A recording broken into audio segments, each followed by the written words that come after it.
ও বাবা গো ও বাবা ও বাবা গো ও বাবা আব্বা আব্বা কি ব্যাপার আব্বা আপনি এরকম অসহায় নিরীহ লোকটারে মারতেছেন কেন? আর বইলো না জামাই, একটা বেয়াদবি করছিল তো একটু শাসন করতেছিলাম। মিছা কথা কইতাছে জামাই। এই লোকটারেনতে আমি সুদে টাকা নিছিলাম, দিতে পারি না দেখে সে আমাকে এইভাবে মারতাছে, সুদ করে বাচ্চা। ওরে আল্লাহ, এটা আমি কি শুনলাম আব্বা? আপনি সুদের কারবার করেন, আপনি সুদখোর। আপনার মেয়ের সাথে টেলিফোনে বিয়ের আগে আপনি আমার বলছেন টেলিফোনে যে আপনার লাইব্রেরির ব্যবসা আছে, আপনার লাইব্রেরির নাম নাকি করিম বই বিতান। আপনার লাইব্রেরি আছে, আমি তো ভাবছি আপনি একজন জ্ঞানী লোক, এই জন্য আপনার মেয়ের আমি বিয়ে করছি। এখন তো দেখতেছি আপনি একটা সুদখোর। আই হায় রে, কেন যে আমি বাড়িতে এসে দেখে শুনে বিয়ে করলাম না, কেন যে টেলিফোনে বিয়ে করতে গেলাম। কথা বলো না কেন এখন? কি ব্যাপার, গন্ধ কিসের? চুলাই কি জানি দিছ না আব্বা? পুরতাছে কি জানি গন্ধ। গন্ধটা ভালো মনে হইতেছে না।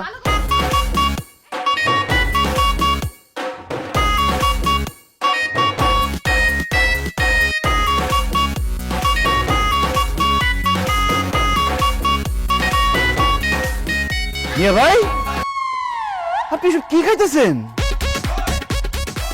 আরে উসমান, কেমন আছো? রাখেন আপনার ওসমান, আপনি কি খাইতেছিলেন সেটা বলেন। তুমি তো খুব ভালো করে জানো আমার কোনো বাজে অভ্যাস নাই, ওই একটু অভ্যাস আছে সিগারেট খাওয়া, বসে বসে সিগারেট খেতেছিলাম।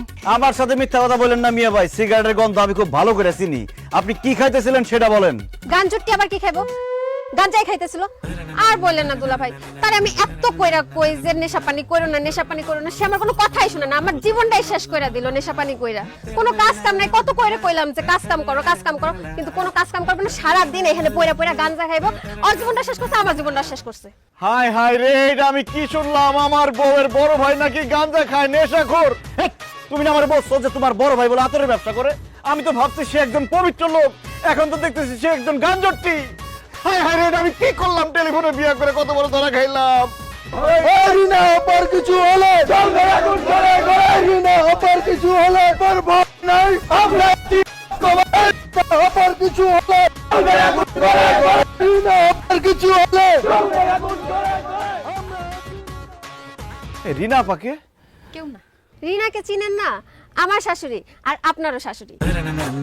তার নাম বলে সবাই মিছিল করতেছে কেন?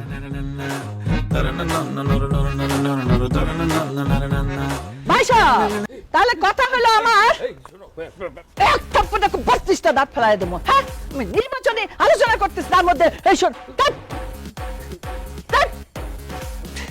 হ্যাঁ, তাহলে শুনুন ভাই সাহেব, যা বলতেছিলাম, গতবার আমি পাশ করতে পারি নাই, তবে এবার যদি আপনারা আমাকে পাশ করায় নিয়ে আসেন, আপনাদেরকে আমি পাশ দেব।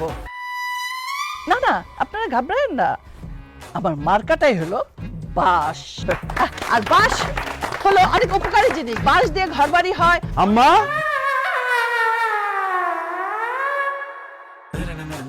জামাই কেমন আছো? খুব প্রেসারের মধ্যে আছি আম্মা, ঢাইকা লাভ নাই, সব দেখে বলাইছি। সি সি সি সি সি, আমি ভিডিও করলে আপনারা কি দেখছি আর সামনাসামনি কি দেখতেছি? আপনার চুল লাল, কাপড় চোপড়ের এই অবস্থা, লোকজন, মিছিল মিটিং, কি হইতেছে আম্মা? কিছুই বুঝতেছি না। মিছিল দিব না, রিনা আপাতত সামনের বছর চেয়ারম্যান নির্বাচন করব। চুপ কর, যা আমার চোখের সামনে সরে যা, যা বলছি। জামাই, ওদের কথা তুমি কিচ্ছু বিশ্বাস করো না, ওরা সব মিছা কথা কইতাছে। আমি নামাজ রোজা ইবাদত নিয়েই আছি, ওই একটু আর কি মিছিলের সামনে একটু পড়ে গেছিলাম, এই আর কি। চুপ করেন, মিথ্যা কথা বলতে আপনার লজ্জা করে না? নিজের চোখে তো দেখলাম আপনি রাজনীতি মিছিল মিটিং নিয়ে ব্যস্ত। আয় হায় রে, কি ভাইবা আমি এই ফ্যামিলিতে বিয়ে করলাম, এখন তো দেখতেছি শাশুড়ি রাজনীতি করে, শ্বশুর সুদ খায়, সন্দিন নেশাখোর। না না না, এই ফ্যামিলির সাথে আমি কোনো সম্পর্ক রাখুম না বকুল, আমি তোমার আজকে তালাক দেবো। বাবা বাবা, এটা তুমি কি কইলা? আমার মেয়ের এত বড় সর্বনাশ করো না।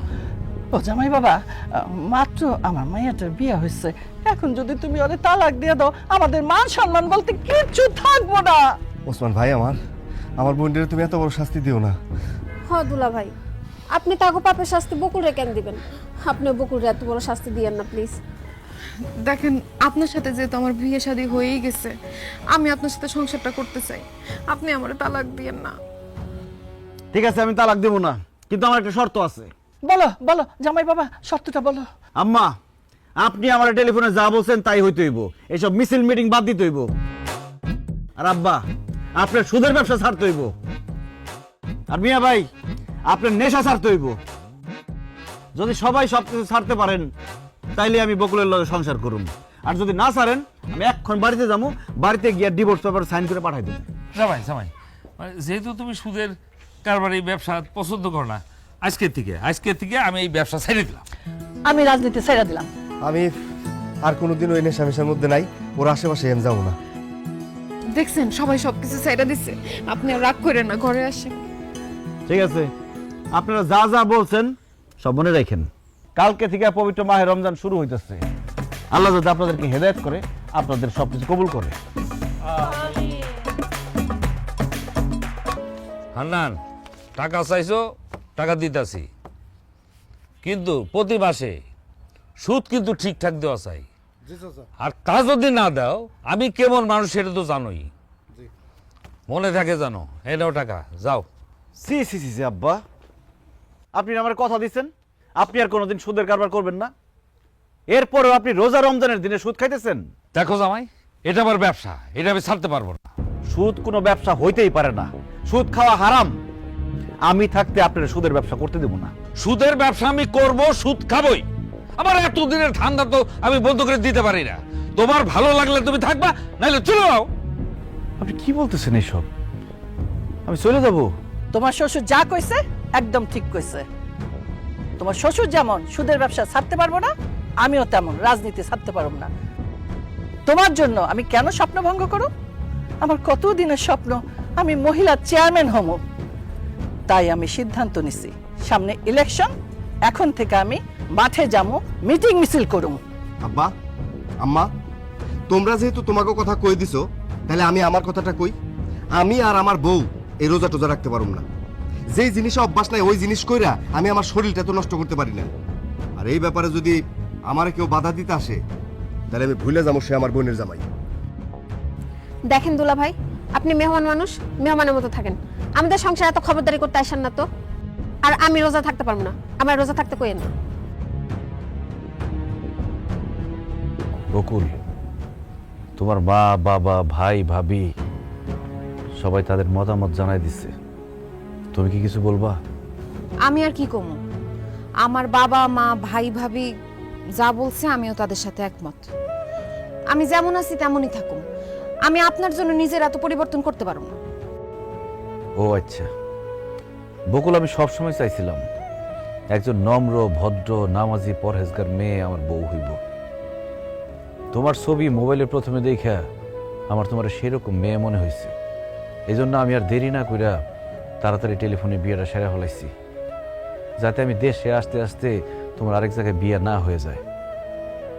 আমি দেশে এসে প্রথম যেদিন তোমার দেখছি সেদিনই আমি বুঝছি যে টেলিফোনে না যাই না শুই না বুঝা বিয়ে করে আমি ভুল করছি। বিয়া স্বামী স্ত্রীর সারা জীবনের বন্ধন, দুইজন দুজনকে দেখা যায় না শুই না তারপর বিয়া করা উচিত। টেলিফোনে মানুষ বেশিরভাগ সময় মিথ্যা কথা বলে। এই যে যেমন তুমি, তোমার পরিবারের আর মানুষরা আমার টেলিফোনে ভিডিও কলে যেমন দেখাইছো, যেমন কইছো, বাস্তবে ঠিক তার উল্টা। আমি বাড়িতে আইসা মনে মনে যেরকম বউ চাইছিলাম তোমার সেরকম গইরা তোলার চেষ্টা করছিলাম। দেখো বকুল, কিছুদিন পরে আমাকে সন্তান হইব। একজন সন্তান কিন্তু তার মায়ের কাছ থেকে সত্যিকারের শিক্ষাটা পায়। মা ভালো হইলে সন্তান ভালো হয়, মা শিক্ষিত হইলে সন্তান শিক্ষিত হয়, মা যদি নম্র ভদ্র হয় সন্তানও নম্র ভদ্র হয়।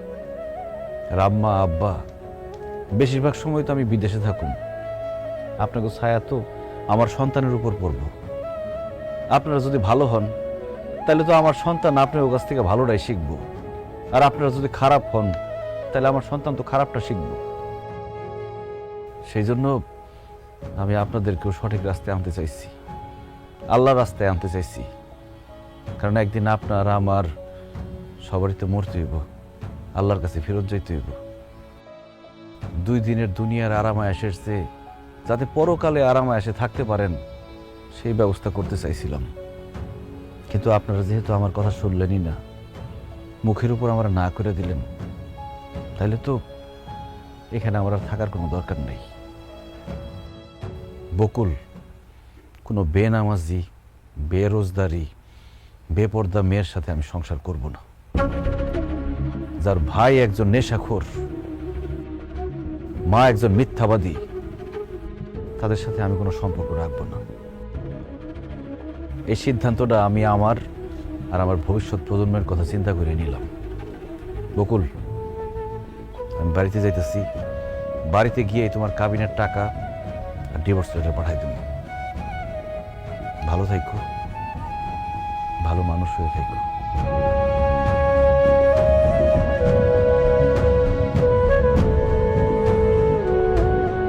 যাক, আপদ গেছে। ও আমার মাইয়ারে বলে ডিভোর্স দিব। এই তুই কি আমার মাইয়ারে ডিভোর্স দিবি রে? আমার মাইয়াই তোরে ডিভোর্স দিব।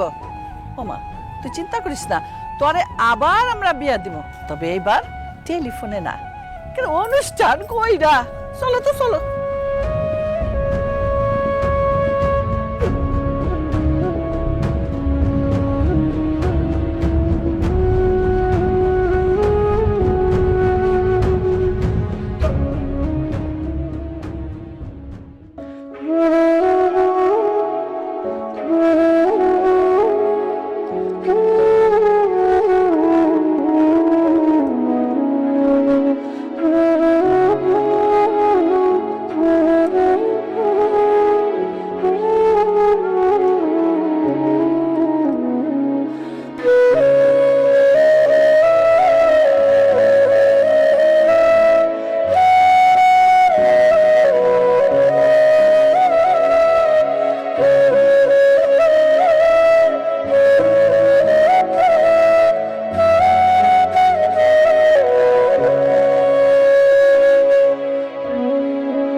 কিরে, তুই নাকি বাড়ির কারোর সাথে কথা কস না, সারাক্ষণ চুপচাপ বসে থাকিস, মন খারাপ করে বসে থাকিস, খাওয়া দাওয়া করিস না, কি হয়েছে তোর? আব্বা কি হয়েছে তোমরা বুঝতেছো না? আমার স্বামী আমার রাইখা চলে গেছে, তার ছাড়া আমি থাকতে পারতেছি না। বারবার খালি আমার তার কথাই মনে পড়ে। কি কইলি তুই? যেই পোলা তোর স্বাধীনতা কায়দা নিচ্ছে, তোর মানসিক ভাবে অত্যাচার করছে, আমাদের বাড়িতে এসে আমাদের কত জ্বালা যন্ত্রণা দিচ্ছে, এইটা করা যাবে না, ওইটা করা যাবে না, এই বিরক্তিকর পোলার জন্য তোর মন খারাপ হয় কেন? কারণ মা, সে আমার স্বামী, সে আমার মানসিক ভাবে কোনো অত্যাচার করে নাই। সে যা যা করছে ঠিকই করছে। আমার একজন সত্যিকারের নারী বানানোর জন্য যা যা করা দরকার সে তাই তাই করছে। আমি নামাজ পড়তে পারি না, সে আমার নামাজ পড়া শিখাইছে। আমি কোরআন তেলাওয়াত করতে পারি না দেখা মক্তবে নিয়া সে আমার কোরআন তেলাওয়াত শিখাইছে। আম্মা, আমি তো কোনোদিন রান্না বান্না করি নাই, রান্না করতে পারতাম না, কিন্তু সে যখন বলছে আমার রান্না করতে হইব, রান্না করতে করতে আমি সেটাও শিক্ষা গেছি। তখন ব্যাপারগুলা বিরক্ত লাগলেও এখন আমি ভাইবা দেখলাম একজন নারী হিসেবে এইসব করা তো আমার দায়িত্ব। আমার স্বামী আমার এগুলো শিখায় ঠিক কাজই করছে, আমার উপকার করছে, অথচ আমরা তার লগে ধোঁকাবাজি করছি। আব্বাই সুদ খায়, ভাইজানের নেশা করে, তুমি রাজনীতি মিছিল মিটিং এগুলা করো, আমি উল্টাপাল্টা চলাচল করি। এই সব কিছু লুকায়া আমি মিথ্যা নাটক সাজায় তারা বিয়া করছি। এত কিছু জানার পরেও সে আমার বউ হিসেবে মাইনা নিছে, তোমাকে বাড়িতে আইসা তোমাকে ভালো হওয়ার জন্য শিক্ষা দিছে। আব্বা জানো, তুমি যে সুদ খাও এর জন্য কত মানুষ আমার সুদখোরের মাইয়া করে ডাকছে। তুমি সুদ খাওয়া বন্ধ করলে কত ভালোই তো জানো। আর আম্মা, তুমি রাজনীতি করো, মানুষ তোমার এ নিয়ে কত উল্টাপাল্টা কথা কয়, আমি শুই না না শোনার ভান করে আয়সা করি। আর আমার ভাইটা নেশা করতে করতে তো জীবনটা একদম শেষই করে দিচ্ছে। আমার স্বামী তোমাকে এসব কিছুই তো ছাড়তে কইছিল, তাহলে কি সে তোমাকে ভালো করে নাই, তোমাকে উপকার করে নাই? টেলিফোনে তারে ধোকা দিয়া তারে আমি বিয়া করছি, আবার দেশে আসার পরেও তারে আমরা কষ্ট দিছি। আমি আমার স্বামীর কাছে গিয়ে মাফ চামু আব্বা, আমি আমার স্বামীর সাথে সংসার করুম, সে যেইভাবে চায় আমি সেইভাবে চলুম। তোমরা আমার বাবা মা, তোমরা যদি আবার ভালো চাও তাহলে আবার আমার স্বামীর কাছে ফেরত দিয়ে আসো। আমি তোমার কাছে অনুরোধ করে করতেছি, আমি আর কিচ্ছু চাই না, আমি খালি আমার স্বামীরে ফেরত চাই, আমার সংসারটা ফেরত চাই। আব্বা, আম্মা, আমি একটা কথা বলতে চাই। আপনারা যদি আপনার মায়ের সুখে দেখতে চান, ভালো দেখতে চান, তাহলে তারে তার স্বামীর কাছে ফিরায় দেন। কারণ বিয়ার পরে একটা মাইয়া তার স্বামীর কাছেই সবচেয়ে বেশি সুখে থাকে।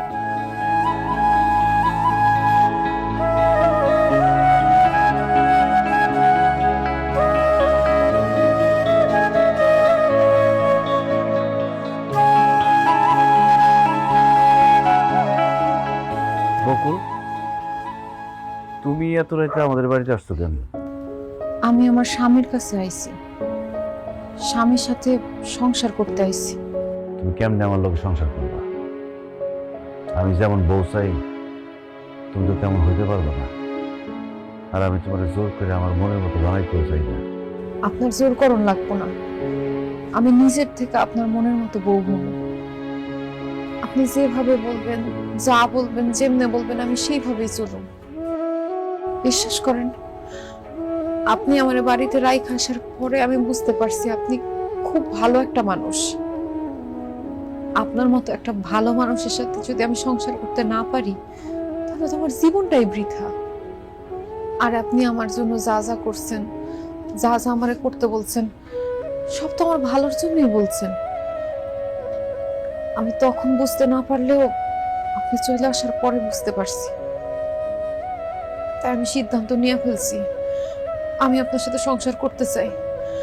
মরণের আগ দিন পর্যন্ত আপনার হাত ধরে বাঁচতে চাই। আগে যা হয়েছে হয়েছে, কিন্তু আমি আপনার এমন কথা দিতেছি, এখন থেকে আমি 5 ওয়াক্ত নামাজ পড়ুম, কোরআন তেলাওয়াত শিখুম, সব রোজা রাখুম। আপনি কল্পনায় আমার যেরকম চিন্তা করছেন, আমি বাস্তবে আপনার মনের মতো বউ হয়ে দেখাবো। একজন ভালো মানুষ হওয়ার চেষ্টা করুন। সত্যি কইতেছো বকুল? হ্যাঁ বাবাজি, আমার মেয়ে যা বলতেছে সব সত্যি বলতেছে। শুধু বকুল না, তুমি শ্বশুর শাশুড়ি হিসাবে যেভাবে আমাদের চিন্তা করছো আমরা সেইভাবে চলতেছি। আমি তোমার কথা দিতেছি, আমি আর কোনোদিন সুদের ব্যবসা করব না। তোমার টেলিফোনে বলছিলাম না আমার একটা লাইব্রেরি আছে, এইবার সত্যি সত্যি আমি একটা লাইব্রেরি দেব। আর তোমার শাশুড়িও কই দিছি, সে আর রাজনীতি করবে না, মিছিল মিটিং কিছুই করবে না, সারা জীবন ইবাদত বন্দুকি নিয়েই থাকবে। জানো বাবাজি, আমার মেয়েটা তোমারে অনেক ভালোবাসে। ওসমান, নেশা করে আমি আমার জীবনটাকে শেষ করে ফেলেছি। তোমার কথা একটু হলেও আমার চোখ খুলছে। আমার বোনের সাথে তুমি সংসার করবে এই জন্য বলতেছি না রে ভাই। আমি আজকে মন থেকে বলতেছি ভাই, আমি আর কোনোদিন নেশা করুম না। এখন থেকে ঠিক মতো কাজকর্ম করুম, সংসারের হাল ধরুম, বাপ মার সেবা যত্ন করুম। তুমি আমার বোনদের মাইনে নাও। আমি চাই যে তোমরা দুইজনে সুখে শান্তিতে সংসারটা করো ভাই। কি হলো? এখনো কি আমার উপর আপনার রাগ কমে নাই? এখনো আমরা মাফ করবেন না? তুমি আমার স্ত্রী, তোমার উপর কি আমি রাগ করে থাকতে পারি? আল্লাহর কাছে লাখ লাখ শুকরিয়া, আল্লাহ তোমারে আর তোমার পরিবারের সবারই হেদায়েত দান করছে। আজকে যে আমার কি খুশি লাগতেছে, আমিও তোমার কথা দিতেছি, আমি সারা জীবন আদর্শ স্বামী হয়ে বাঁচি, তোমার ভালোবাসা, তোমার হাত ধরে বাঁচি।